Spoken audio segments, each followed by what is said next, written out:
TV KPM.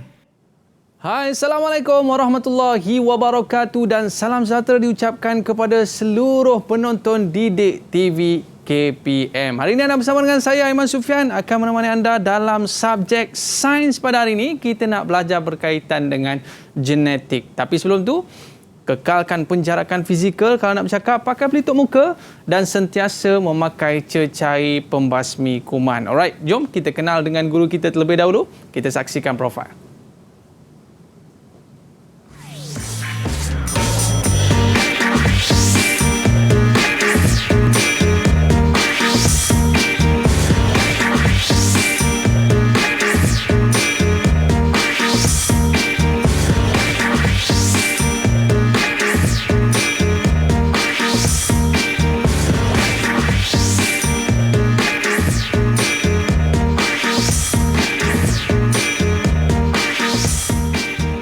Alright, kita bersama dengan Cikgu Raimi. Apa khabar, Cikgu? Khabar baik, alhamdulillah. Cikgu dari SMK Durian Tunggal Melaka? Betul, saya daripada SMK Durian Tunggal Melaka, Aiman. Oh, memang setiap pokok tak ada tunggal je durian. Memang Cikgu? istimewanya kita hanya ada satu sahaja. Tapi musim durian, Cikgu, jangan lupa jemput saya nanti, Cikgu. Pasti saya akan jemput Aiman. Kita datang ke sana. Baik, Cikgu, sebelum kita mulakan kelas kita pada hari ini, apa kata kita buat SOP terlebih dahulu, Cikgu? Betul, itu Silakan. sebaiknya. Okey, Cikgu. Kita kena Cikgu guna. Tinggal di Melaka, Cikgu? Saya memang berasal dari Melaka dan Asal mengajar di Melaka, Aiman. Cikgu asal daripada mana, Cikgu? Saya Memang asal Melaka juga? Melaka juga. Ya. Okey, Cikgu. Terima Dan kasih alhamdulillah datang. mengajar pun di Melaka juga sehingga hari ini. Oh, berapa tahun dah, Cikgu? Saya mengajar selama 12 tahun dah di SMK Durian Tunggal. Okey, Cikgu. Spesialnya topik kita pada hari ini dalam subjek sains ni adalah berkaitan dengan genetik, Cikgu. Betul, Aiman? Mungkin Cikgu boleh explain sedikit tentang genetik tu, Cikgu. Okey, genetik ini memang ada pada semua benda hidup, tak kira lah manusia ke, haiwan ke, tumbuhan ke, memang kita memerlukan genetik dan ia memang berkait rapat dengan kehidupan kita seharian, Aiman.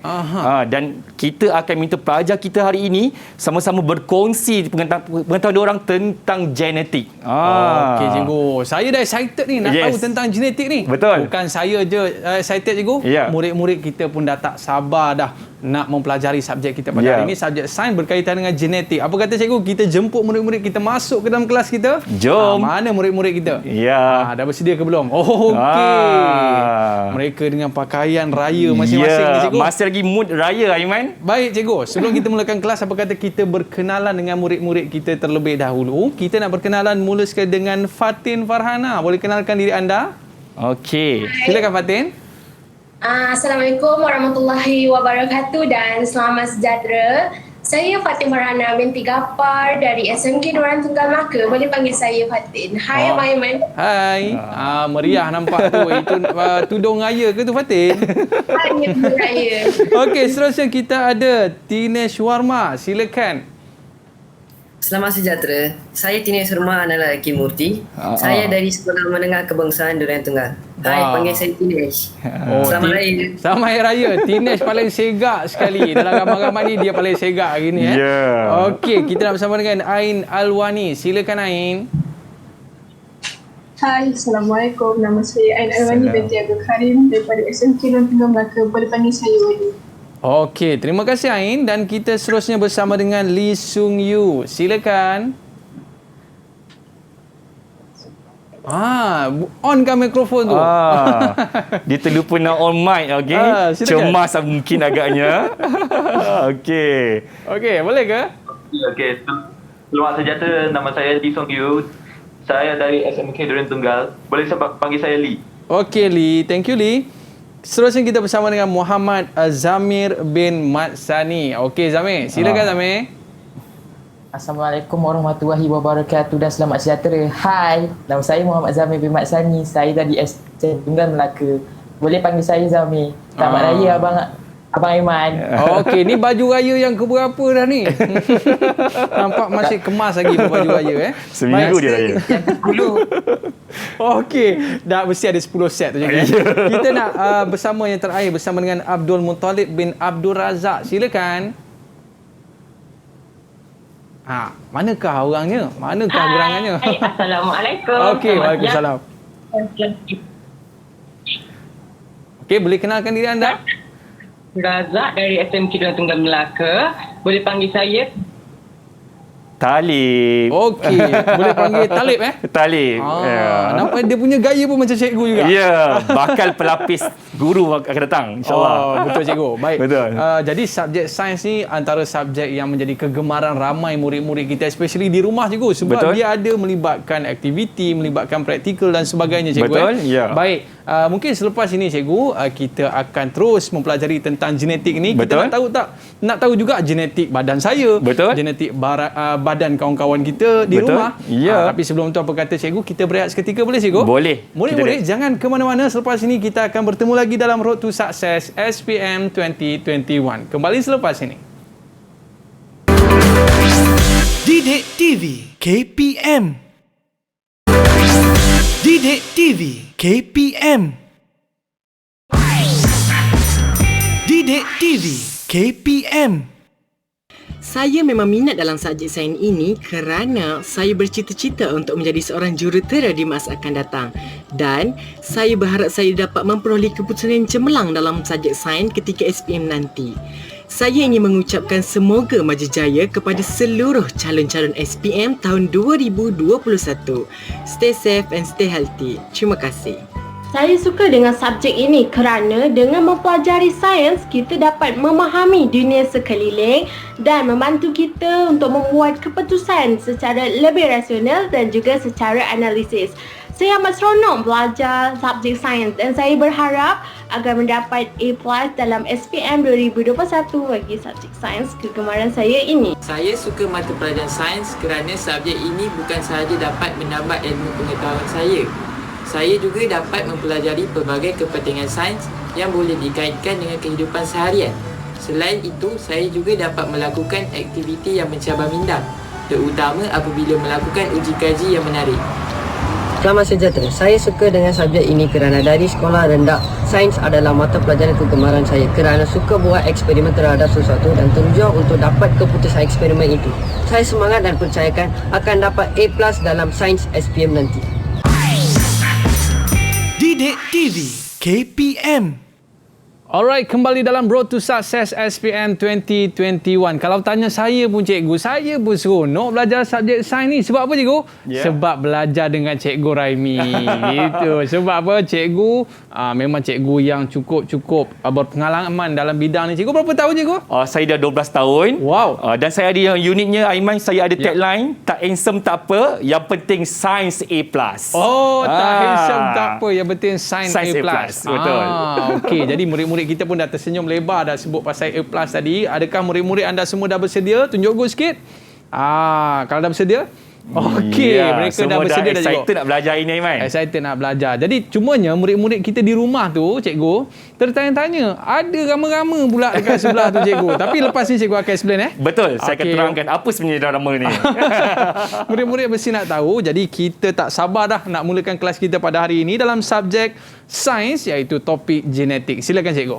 Baiklah, terima kasih Aiman dan kita harapkan pelajar-pelajar daripada SMK Duran Tunggal yang sedang online bersama Seremi ataupun pelajar-pelajar di seluruh Malaysia di hadapan kaca TV untuk kita sama-sama belajar pada hari ini. So hari ini apa yang Seremi akan terangkan ialah berkenaan dengan bab 5 genetik tajuk tingkatan 4 di mana pelajar tahun SPM 2021 boleh gunakan sesi ini untuk ulang kaji bagi persiapan menduduki SPM 2021 dan pelajar tingkatan 4 2021 boleh digunakan sebagai pembelajaran dari rumah. Tak gitu Aiman? Betul cikgu. Okey.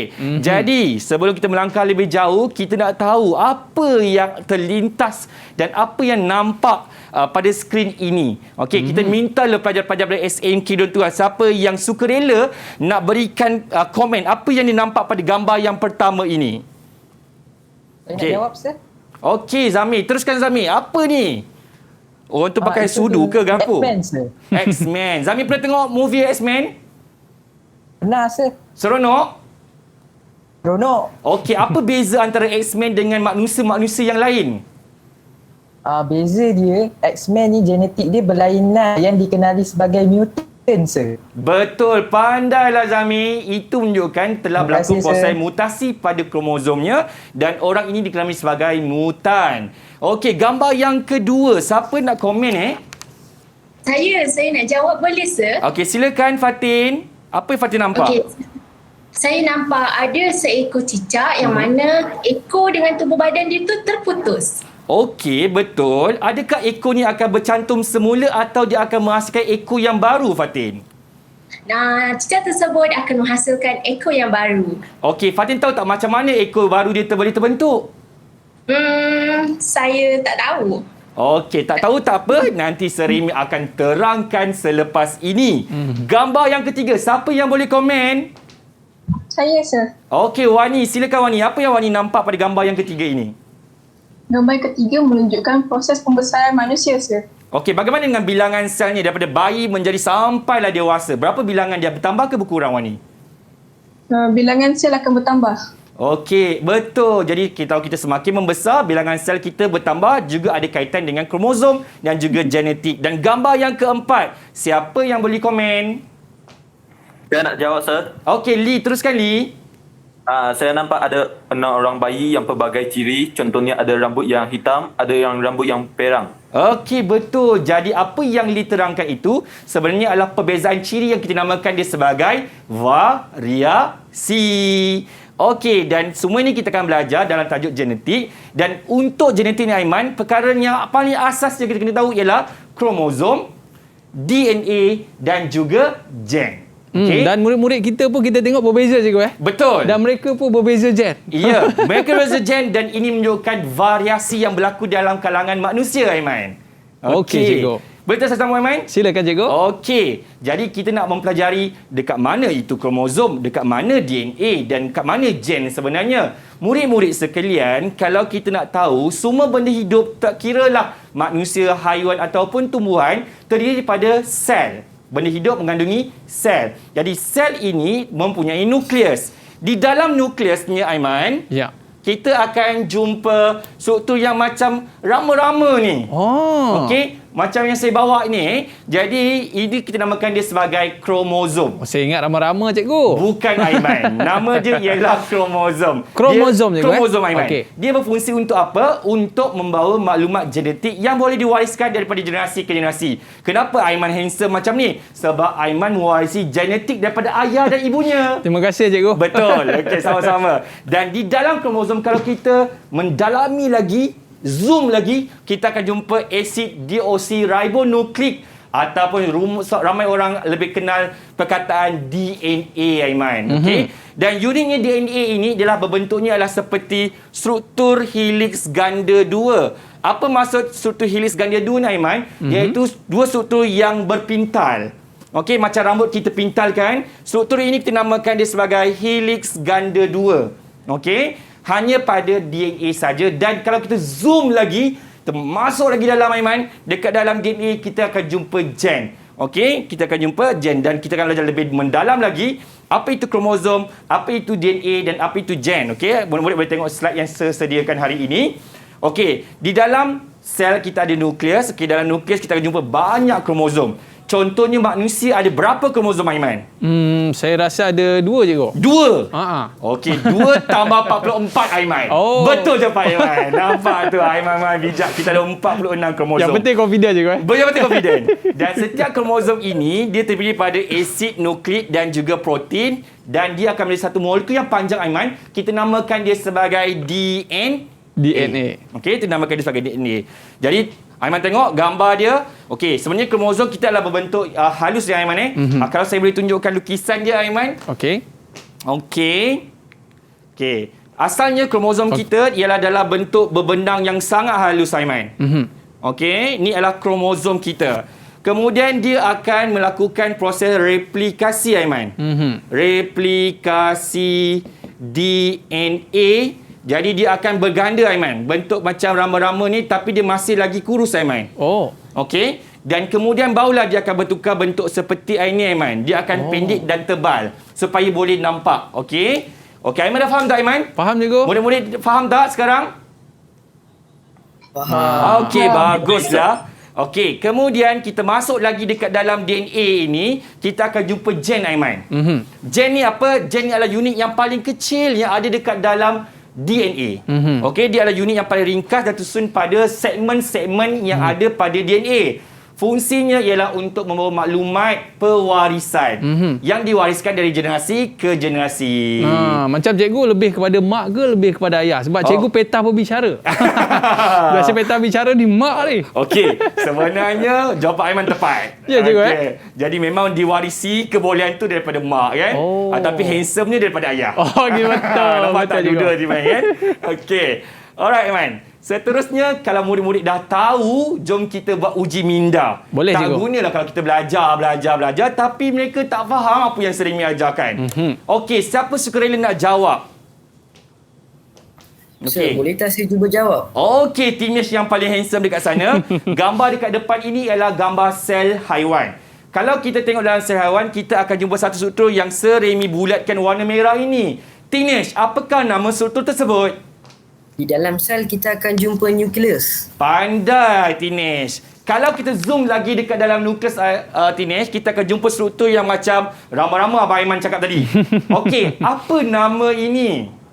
Itu adalah kromosom. Apa fungsi kromosom, Teenage?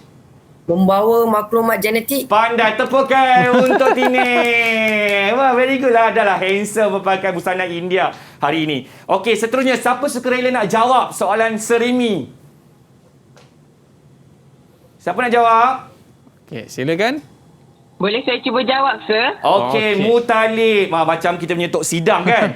Okey, Mutalib tok sidang kita. Kalau kita zoom lagi dekat dalam kromosom ni, kita akan jumpa struktur seperti yang Seremi bulatkan ini. Soalan dia, apakah nama struktur tersebut?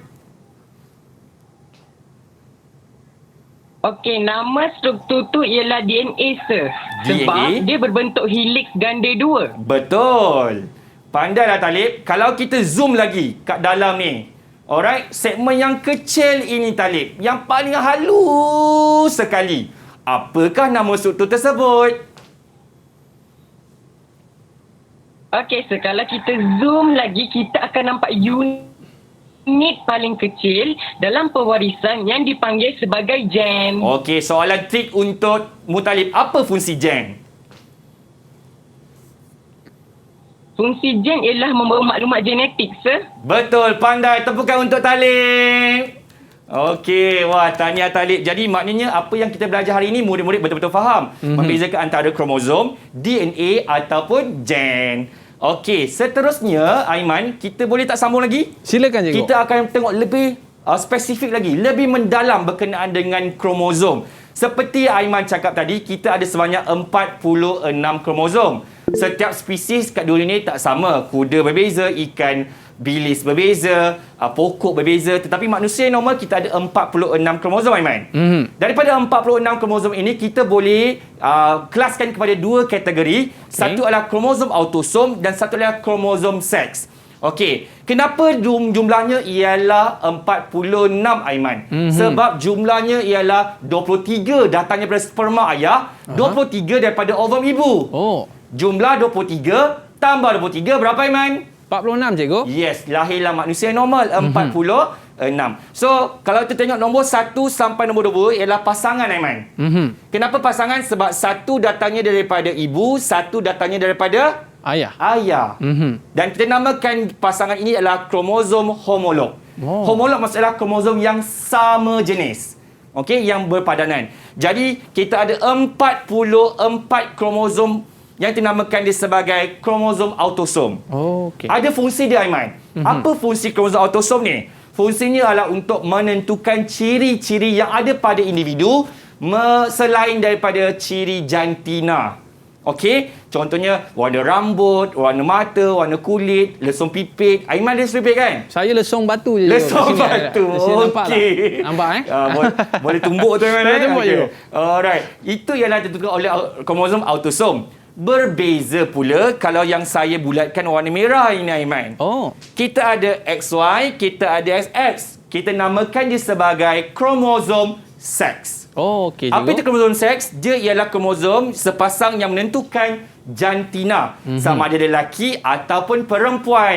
Jadi kita ada dua, XX dan juga XY. Saya nak tanya Aiman lah. Alamak, soalan ni jangan susah sangat cikgu Saya bagi yang paling susah. Okey cikgu.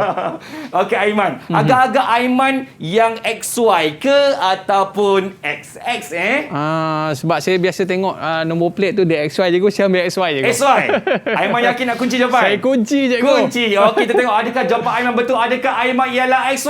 Okay. Jawapannya Tiding! Ya. Betul! Sebab tu saya masih keras lagi cikgu. Okey, tepuk untuk Aiman. Okey, jadi terima Abang kasih Aiman cikgu. masih lagi XY ya? Yakin Masih lagi Y. Okey, betul Aiman. Kalau XY ialah untuk lelaki, kalau XX akan melahirkan seorang perempuan. Itu bezanya cikgu Betul. Jadi kalau kita tengok pada kromosom, kalau bentuk tu adalah sama, bermakna dia adalah huruf yang sama. So dia adalah XX. Kalau tengok satu besar, satu kecil, bermakna ialah huruf yang berbeza. So dia adalah XY. Jadi dapatlah anak lelaki.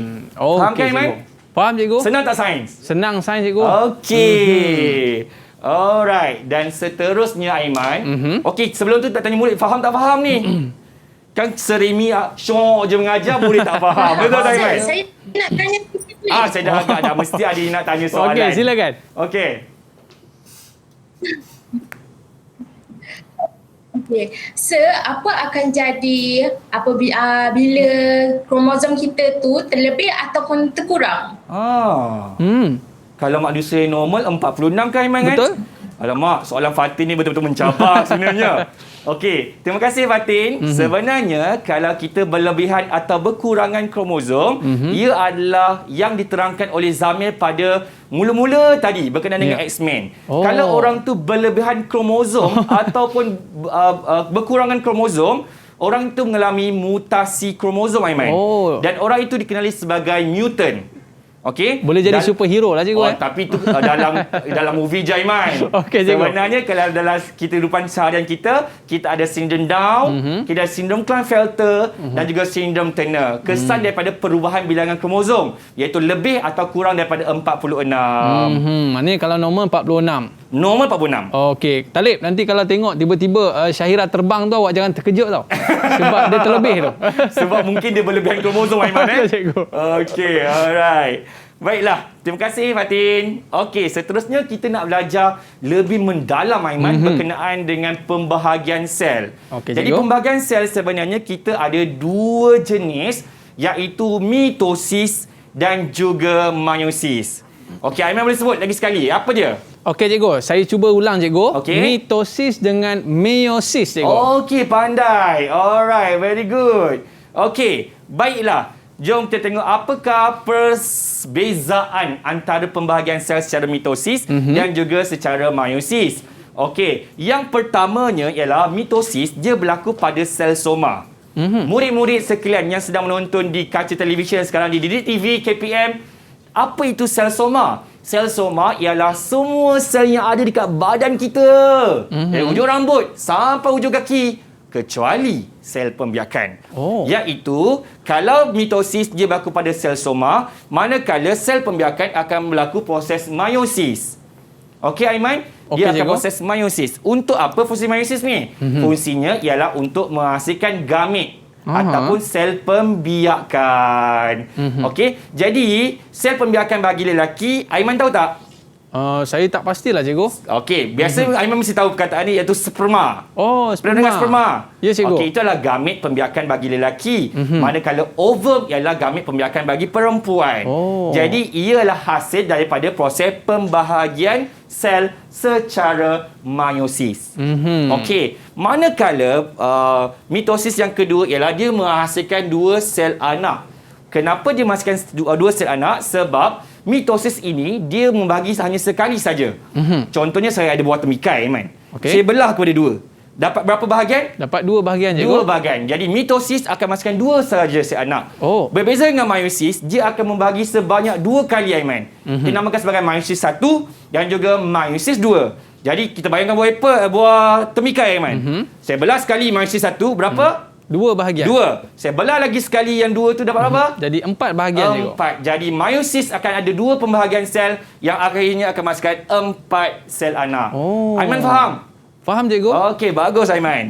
Dan yang terakhir sekali untuk mitosis, okey, bilangan kromosom pada sel anak dikekalkan sama. Okey, contohnya kita photostat sahaja. Kita copy paste sahaja Aiman. Contohnya kalau ada individu tu ada 10 kromosom, dia buat mitosis, anak dia ada 2 kan? Setiap anak tu 10 juga Aiman. Bilangan kromosom dia adalah sama. Okey, kalau manusia, ujung rambut kita kan, dia buat mitosis. Kita ada 46 kromosom. Rambut yang baru terbentuk tu Aiman juga adalah 46. Sebab dia buat secara mitosis ke meiosis Aiman? Secara mitosis. Pandai Aiman.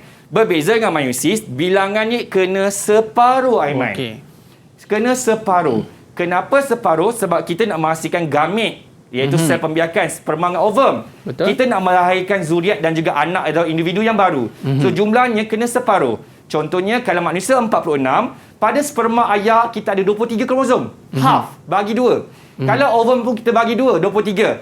So bila sperma dengan ovum berlaku proses persenyawaan, jumlahnya akan masuk berapa? 23 tambah 23. Jadi 46 cikgu. Jadilah zygote dan akhirnya menjadi bayi. Jadilah fungsi meiosis untuk menghasilkan gamet ataupun sel pembiakan.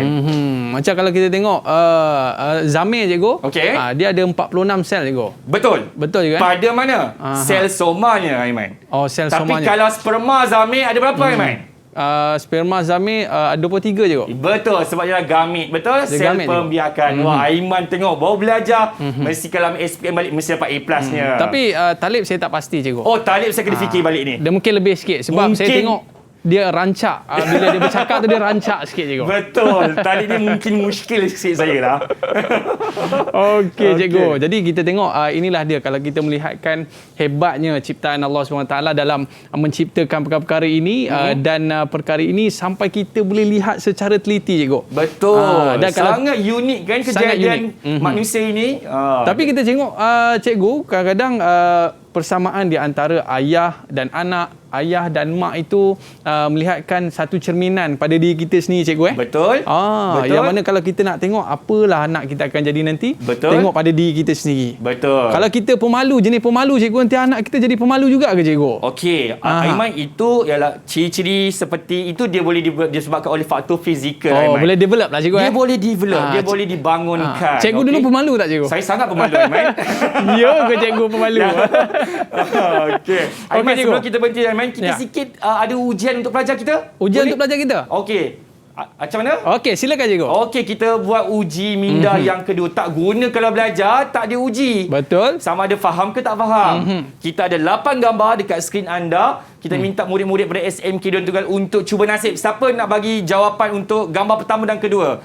Proses apa yang terlibat? Okey, silakan Ain. Okey. Ain Alwani. Ya. Gambar pertama tu apa, Aimin? Organ pembiakan bagi lelaki iaitu testis. Dia masukkan sperma. Betul. Jadi ia menjalankan proses meiosis. Ya, kita jawapan Ain. Betul tak betul? Meiosis. Okey, tepat sekali.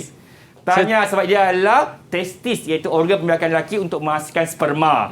Okey, Ain, gambar yang kedua Wani. Gambar yang kedua tu apa Wani? Gambar yang kedua pula menunjukkan pupu, iaitu sel soma. Dia menjalankan proses mitosis. Kita tengok jawapan Ain. Betul tak? Ya, betul. Ain Alwani pun jawapan betul. Tepukan untuk Wani. Sebab itulah Aiman, kalau kita kata kuku hari ini, minggu depan panjang balik Aiman. Itulah cikgu. Kenapa dia panjang? Sebab dekat hujung kuku kita ada sel-sel soma yang membagi secara aktif secara mitosis. Mitosis. Okey, gambar yang ketiga. Siapa yang mau komen dan bagi jawapan? Proses apa terlibat? Saya, sir. Okey, Zamin, silakan. Gambar tersebut, ia menunjukkan anak pokok yang melakukan mitosis. Kita tengok jawapan Zamin, betul tak mitosis? Betul. Sebab dia adalah sel soma, dia akan buat proses mitosis. Okay, gambar keempat ni, pelik sikit je Aiman ni. Nampak macam kambing biri-biri. Nampak macam tanduk seladang. Zami, apa gambar nombor 4 ni sebenarnya? Gambar keempat tersebut menunjukkan ovari, organ bagi wanita. Ia melakukan proses meiosis untuk ovum. Okey, pandai. Jawapannya adalah proses meiosis. Zamin ni memang pecinta wanita lah kalau kat sekolah tu jadi tumpuan gadis-gadis Okey. Jadi dia memang tahu gambar ni adalah gambar sistem biakan wanita, okey. Dan ini ialah ovari Aiman, dia menghasilkan ovum. Okey. Okey. Gambar yang kelima dan keenam, siapa nak jawab? Silakan. Ada siapa? Oh, kita ni Tok Sidang kita tadi. Tok Sidang, sila Talib. Okey, Tok Sidang silakan. Gambar yang kelima. Okey, yang untuk gambar daun sir, dia sel soma, jadi dia buat mitosis sir. Okey, betul. Mitosis jawapan Talib. Gambar yang keenam tu Talib, apa cotton bud ke tu? Okey, gambar yang keenam tu ialah enter sir. Enter ni merupakan organ pembiakan bagi tumbuhan jantan. Jadi dia membuat meiosis sir. Okey, betul. Jadi apakah hasil daripada meiosis pada enter, Talib? Dia menghasilkan debunga sir. Debunga. Okey, jawapan Talib tu betul tapi kena upgrade sikit Talib untuk jawapan markah penuh. Jawapan dia adalah butir debunga. Boleh Talib? Okey, boleh sir. Okey, alright. Dan gambar yang ke-7 dan ke-8. Siapa sukarela nak jawab? Saya nak jawab, sir. Okey, Lee akhirnya dapat dengan suara Lee kan? Okey, Lee. Gambar ke-7 tu gambar apa, Lee? Gambar 7 menunjukkan rambut, sir. Okey, rambut. Jadi Macam dia rambut, buat proses macam rambut apa? sir je tu. Itulah rambut sir ke Lee? Okey, Lee cakap proses mitosis betul, okey? Sebab itulah kita terpotong rambut. Hari ini, sebulan akan datang dia akan panjang balik. Kenapa panjang Aiman? Sebab proses pembahagian mitosis tadi. Okey, dan gambar yang terakhir yang ke-8 Lee, teruskan Lee. Gambar 8 menunjukkan stoma melalui proses mitosis. Okey, dia buat proses mitosis. Bukan tu. Fatin nak bagi jawapan lain. Bukan, celah. Lee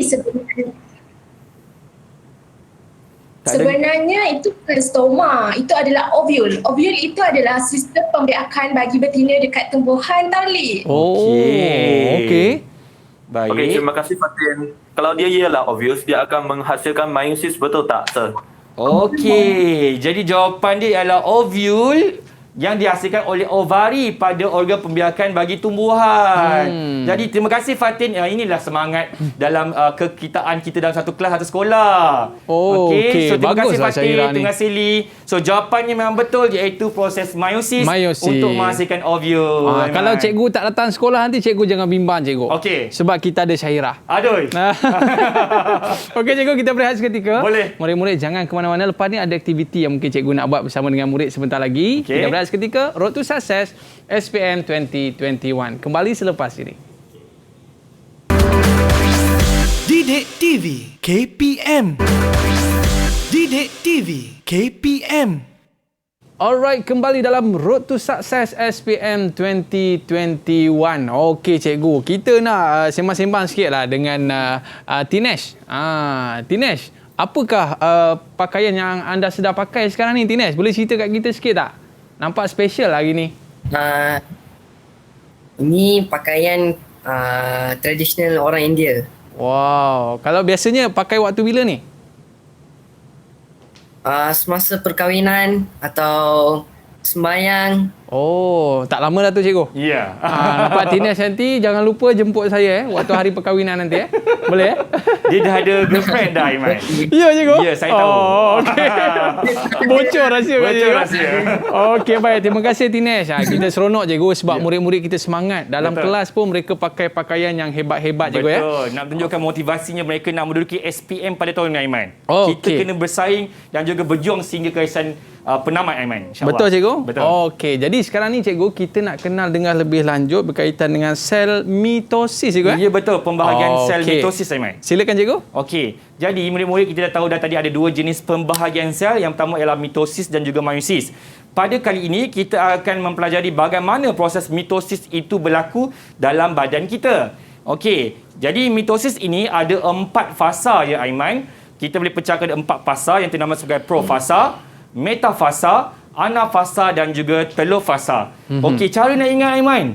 Mudah saja, formulanya ialah PAK-MAT. Okey, P adalah untuk profasa, M untuk metafasa, A untuk anafasa dan juga T untuk telur fasa. Dan gambar-gambar yang Serimi kongsikan pada hari ini ialah dalam buku teks yang dikeluarkan oleh Kementerian Pendidikan Malaysia KPM. Jadi murid-murid kat luar sana jangan risau, boleh jadikan buku teks sebagai rujukan kita pada hari ini. Okey, Aiman dah bersedia belum? Saya dah bersedia, cikgu. Kita akan pergi satu persatu, profasa, metafasa, anafasa dan telur fasa. Bagaimanakah kromosom memainkan peranannya dalam pembahagian sel ini. Jadi, kita mulakan dengan proses profasa. Okey, semasa profasa ini, Aiman, kromosom sebenarnya kalau kita lihat pada gambar rajak ini, Aiman, asalnya dia adalah satu je, Aiman. Asalnya satu. Dia satu je, Aiman. Tetapi dia berlaku proses replikasi DNA. Dia akan berganda menjadi 2 kromosom macam ini, Aiman. Okey. Dan ini kita namakan dia sebagai kromatid. Satu ni kita nama sebagai kromatid. Bila dia bergabung, dia dah berganda macam ni, dua, Aiman. Macam rama-rama ni, Aiman. Kita nama dia sebagai kromatid kembar, Aiman. Kita namakan dia sebagai kromatid kembar. Dan kromatid kembar ini dia akan bercantum dekat kotak bulatan warna hitam ni, Aiman. Dan dia ada nama. Okey, siapa murid-murid yang nak bagi contoh apakah nama struktur yang warna hitam ini? Silakan. Ada tak? Syahira? Okey. Saya, sir. Alright, teruskan Syahira. Nama yang bulat dekat tengah-tengah tu adalah sentroma, betul tak? Betul. Terima kasih. Okey, jawapannya ialah sentroma, Aiman. Dia akan menghubungkan antara kromatid dan juga kromatid. Dia akan membentuk kromatid kembar. Okey. Dan semasa ini juga, Aiman, kita punya membran nukleus akan menghilang. Dan satu lagi unit yang penting kita namakan sebagai gentian gelendung, Aiman. Jadi gentian gelendung ini dia macam satu struktur fiber atau getah. Dia sangat fleksibel. Dia boleh memanjang ataupun boleh memendek. Jadi fungsinya adalah untuk membantu pergerakan kromosom. Okey, itu saja profasa, Aiman. Okey, ingat membran nukleus menghilang, awak tengok gentian gelendung mula terbentuk. Itu adalah profasa. Okey, gambar yang kedua ialah metafasa. Okey, metafasa ni, Aiman kena ingat meta ingat sata. Sata ingat meta. Meta ingat apa? Meta ingat sata. Jadi metafasa, Aiman tengok je perkataan meta, Aiman kena ingat perkataan sata.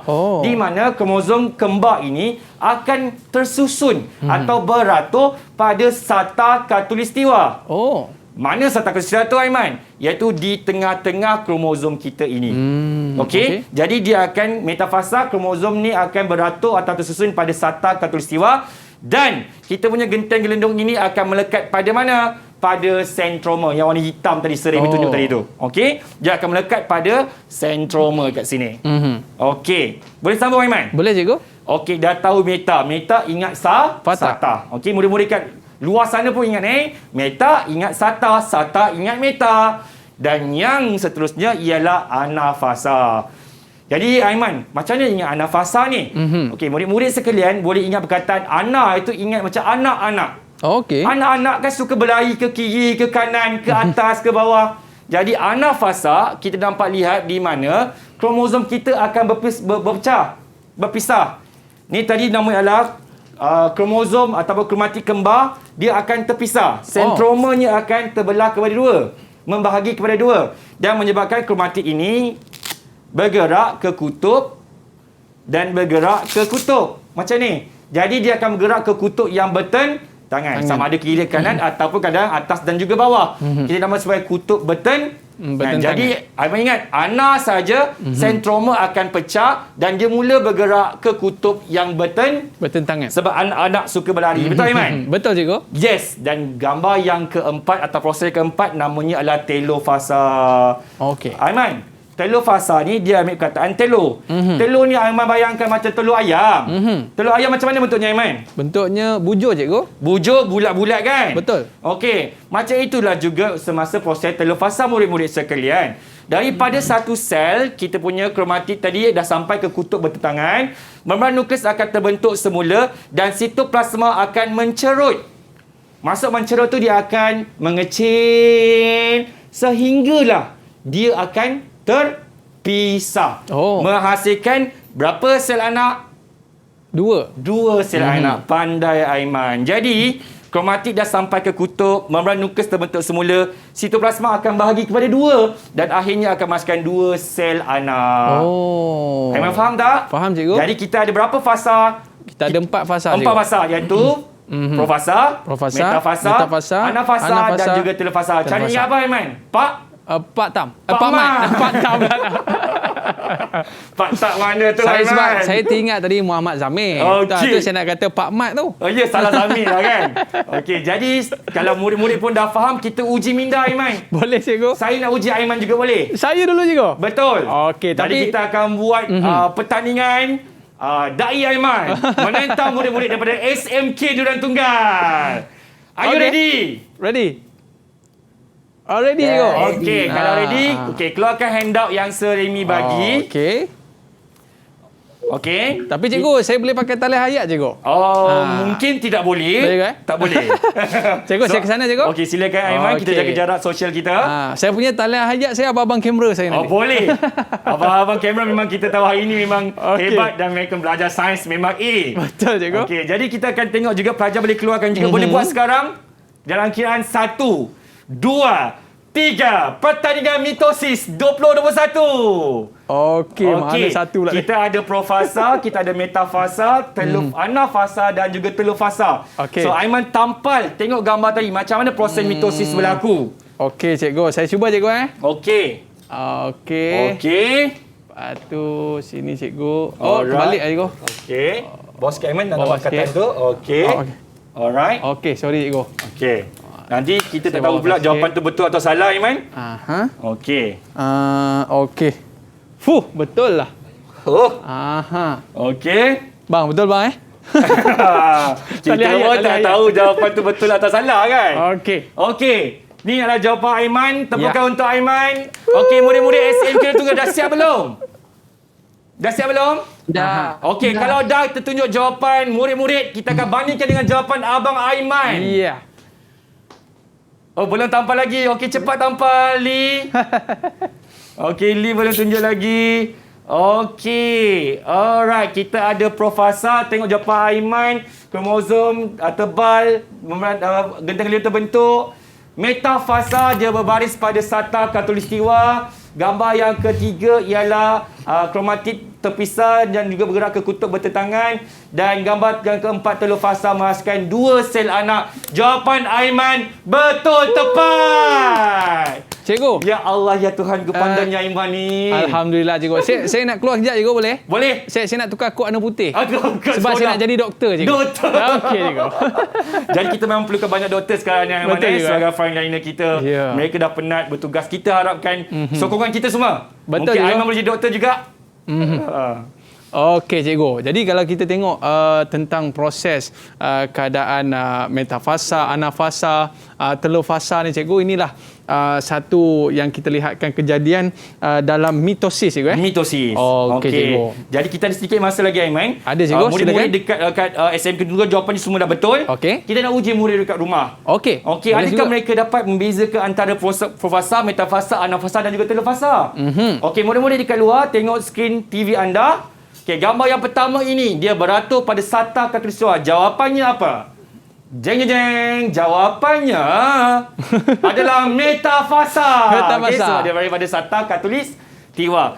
Gambar kedua, gentian-gentian terbentuk, membran nukleus menghilang, kromosom menebal dan juga memendek. Apa jawapan dia? Jawapannya profasa. Dan gambar yang ketiga, tengok daripada satu sel terbelah jadi 2 macam 2 telur berbeza. Ni proses apa? Jawapannya ialah of course lah telur fasa. Dan yang terakhir, kromatik dah berpisah ke anak-anak nak lari ke kiri kanan. Jawapannya ialah anafasa, Aiman. Jadi senang tak mitosis ni? Seronok, cikgu. Kita boleh faham. Jadi kita ingat Pak Mat iaitu profasa, metafasa, anafasa dan yang terakhir telofasa. Bijak, Aiman. Boleh jadi doktor dah, Aiman? Boleh, cikgu? Ya, boleh dah. Okey, mungkin cikgu nak bagi nasihat sikit dekat murid-murid kita. Mungkin one day nanti jadi doktor, cikgu. Ya. Senang pergi ke hospitality free, cikgu. Betul. Silakan, cikgu.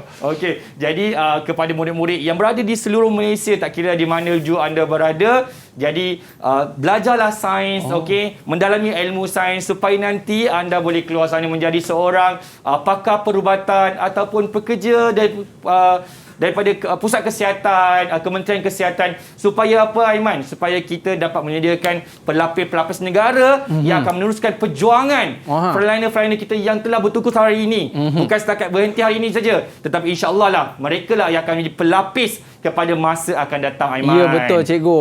Jadi nampak saya tengok cikgu punya semangat tu pun orang kata apa, dah memberikan kita satu aura yang kuat untuk kita jadi itulah peranan seorang guru. Kita bagi motivasi kat mereka supaya mereka menjadi lebih baik daripada semalam. Okey. Ini cikgu Sai ke cikgu BM ni? Kita berehat seketika cikgu. Murid-murid jangan ke mana-mana, kembali selepas ini Road to Success SPM 2021. Okay. Didik TV KPM. Didik TV KPM. Alright, kembali dalam Road to Success SPM 2021. Okey cikgu. Cikgu cuba tengok sikit cikgu. Kalau saya rambut kerinting okey tak cikgu? Sebab saya tengok orang rambut kerinting ni kadang smart juga cikgu. Betul. Jadi kalau kerinting itu, Aiman, dia juga disebabkan oleh genetik juga, Aiman. Genetik. Dan ia tak boleh nak ditukar, Aiman. Dia kekal. Contohnya kalau Aiman rambut kerinting, kita nak luruskan pergi rebonding, sampai masa nanti dia akan kerinting balik, Aiman. Sebab apa? Dia dah terletak dekat dalam genetik kita, Aiman. Itu gen cikgu Yes, betul. Dia yang paling kecil cikgu Betul, yang paling kecil sekali. Dia bawa maklumat pewarisan yang kita wariskan daripada satu generasi ke generasi yang lain. Saya satu lagi cikgu, saya nak muka macam Lee. Muka macam Lee. Okey. Saya nak putih macam Lee. Jadi saya tak boleh nak bantu Aiman, melainkan Aiman kena pergi Korea lah, kena buat plastik surgery. Guna je Aiman Okey cikgu, seterusnya cikgu. Okey. Baiklah, kita tadi dah belajar tentang mitosis je, Aiman. Sekarang ni kita sambung lagi sikit lagi tentang meiosis ni. Okey. Jadi meiosis ini macam saya terangkan pada mula-mula tadi, dia ada sebanyak 2 kali pembahagian sel, iaitu meiosis 1 dan juga meiosis 2. Proses ni masih sama lagi, profasa, metafasa dan juga anafasa dan juga telofasa. Bezanya kalau meiosis 1 dia ada satu belakang dia. Profasa 1, metafasa 1 dan seterusnya. Kalau meiosis 2 dia akan ada profasa 2, metafasa 2, anafasa 2 dan seterusnya, Aiman. Tu dia perbezaan dia, Aiman. Dan okey, kita akan terangkan satu persatu dengan cepat, Aiman, sebab murid-murid pun dah belajar dah pun. Kita hanya flashback balik, okey? So profasa 1 ini dia macam proses mitosis juga, Aiman. Okey cikgu. Tetapi ada sedikit perbezaan dekat sini, dia akan berlaku pasangan kromosom homolog. Macam saya cakap tadi, kromosom homolog ni adalah satu daripada ayah, satu daripada ibu. Maksudkan kita. Jadi ke Aiman. Dalam badan Aiman ada satu kromosom pada ayah, satu kromosom pada ibu. Jadi kita namakan dia sebagai kromosom homolog. Apa yang jadi kat sini, Aiman, akan berlaku satu proses di mana satu segmen DNA dengan satu segmen DNA ini akan bersilangan, Aiman, macam ni. Bersilang. Okey, maafkan saya. Okey, macam ni. Satu segmen DNA kaki dia ni dengan kaki ni akan bersilang macam ni, Aiman. Okey, dan apa nama proses ini? Siapa nak jawab? Saya, sir. Okey, Wani, apa dia? Proses itu dinamakan proses pertukaran maklumat genetik, sir. Okey, itu jawapan bagi Wani. Sebenarnya Wani bukan jawapannya tu. Proses ni adalah proses pindah silang. Pindah silang. Pindah silang. Dan apa dia punya fungsi, iaitu pertukaran maklumat genetik. Faham tak, Wani? Faham, sir. Okey, alright. Jadi itu kita namakan sebagai pindah silang. Jadi macam mana pindah silang, Aiman? Yang Wani, genetik ini akan bertukar. Okey, saya letak kat sini. Okey, dengan sini dia akan saling bertukar macam ini, Aiman. Macam ni, Aiman? Dia tukar kaki dia, cikgu? Yes. Alright. Dia jadi macam ni, Aiman. Kenapa jadi macam ni, Aiman? Dia adalah tukar genetik, betul? Betul. Fungsinya adalah untuk menghasilkan variasi pada gamet, Aiman. Nanti bila dia terpisah nanti, Aiman, kita akan nampak 4 gamet yang berbeza, Aiman. Sebab itulah kalau kita datang daripada mak ayah yang sama, kita ada 5 orang adik-beradik contohnya. Kita akan tetap ada perbezaan ciri-ciri. Ada yang kulit cerah sikit, ada yang gelap, ada yang tinggi. Kenapa jadi macam tu, Aiman? Disebabkan oleh proses pindah silang ini, Aiman. Sebab wujudnya variasi. Faham tak, Aiman? Faham, cikgu. Okey, saya Aiman dan murid-murid kat luar sana semua Faham. Dalam adik-beradik, cikgu siapa paling handsome cikgu? Okey, kalau adik-adik yang paling handsome, saya rasa tak ada lain saya. Tak faham yang lain Okey, sebab saya yakin memang saya yang paling handsome sekali. Kalau macam tu, maknanya pertukaran maklumat tu berlaku dengan paling cantik sekali. Dengan paling cantik sekali. Yes, pindah silang nama dia. Pindah silang. Okey, cikgu. Silakan. Okey, seterusnya ialah proses metafasa 1 macam saya cakap, beratur pada sata katulistiwa. Jadi kromosom beratur sesuai pada sata katulistiwa. Okey, seterusnya ialah anafasa 1. Okey, anafasa 1. Jadi apa jadi ke anafasa 1 ni? Okey. Terjadi Fatin. Kenapa Fatin? Boleh tak saya nak terangkan fasa anafasa 1 ni dan telur fasa 1? Okey, boleh. Tapi dengan cepat, 1 minit je, Fatin. Okey. Bagi anafasa 1, apa yang berlaku dekat situ? Akan berlakunya gentian gelendung ini mengecut dan juga memendek. Kromosom homolog tu dia akan terpisah dan bergerak ke kutub bertentangan. Selepas itu terjadinya telur fasa 1. Apa yang berlaku di telur fasa 1 itu adalah kromosom homolog ni dia telah sampai di kutub bertentangan dan sitoplasma itu akan mengecut dan menjadi kepada 2 anak. Lepas itu bila dah jadi kepada 2 anak, apa yang jadinya bilangan kromosom anak dia tu dia akan jadi separuh daripada sel anak. Separuh daripada sel anak tau. Okey, dan maka berakhirlah apa orang panggil? Meiosis 1 dan bermulalah meiosis 2. Ya Allah ya Tuhanku. Cikgu dah boleh rehat cikgu. Betul lah. Cikgu dah boleh rehat. Kita dah ada pelapis cikgu dah Aiman Tapi bergegar kamera dia cikgu. Dia punya excited tu terangkan tu Aiman. Okey, cikgu jadi seterusnya. Memang betul apa yang telah Fatih terangkan. Kita sambung dengan meiosis 2 Aiman. Okey. Meiosis 2 kita mula dengan profasa 2. Bagus kan? Pelajar perempuan ni sangat aktif. Betul cikgu. Dekat sekolah pun mereka excited nak menerangkan. Okey. Okey, jadi fasa 2 ni sebenarnya dia sama macam proses pada mitosis tadi, mula-mula tadi. Di mana kita tengok gentian gelendung akan mula terbentuk, membrana nukleus akan hilang, kan? Kita akan masuk ke proses yang seterusnya iaitu metafasa 2. Okey? Okey. Talib. Talib pula. Terus cakap dalam perempuan. Dia tercabar cikgu. Kita tercabar. Kita bagi peluang Talib juga. Talib nak terangkan ke apa ni? Kena tandas. Sila Talib. Terangkan. Okey, teruskan Talib. 1 minit. Untuk metafasa 2 ni seperti yang saya cakap, kita ingat SATA. SATA tu ialah satu katulistiwa di mana kromosom akan tersusun di sata katulistiwa dan gentian gelendung akan melekat di sentroma. Okey. Saya setuju ya Arif. Hidup Tok Kaduk, Tok Kaduk lah. Tok Sidang. Okey, seterusnya.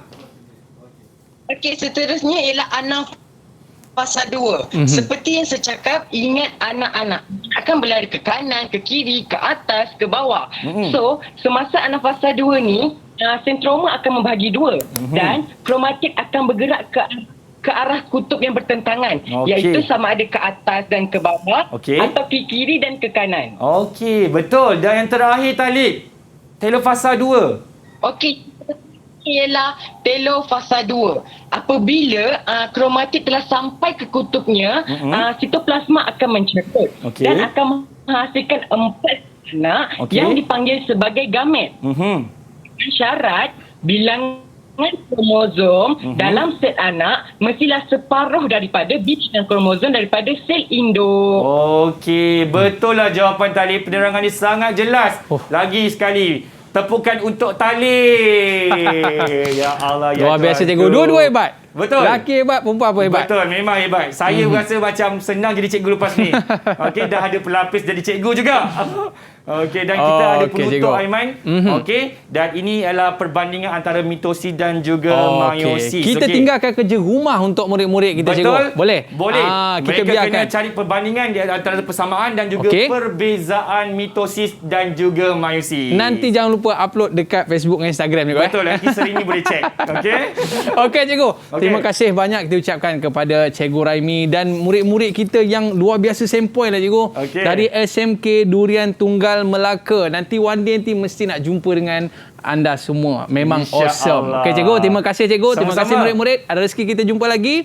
Assalamualaikum warahmatullahi wabarakatuh. Bye-bye. Bye. Didik TV KPM. Bismillahirrahmanirrahim. Assalamualaikum warahmatullahi taala wabarakatuh. Saya Mat Sani bin Abdul Jalil dan isteri Zaitun binti Husin.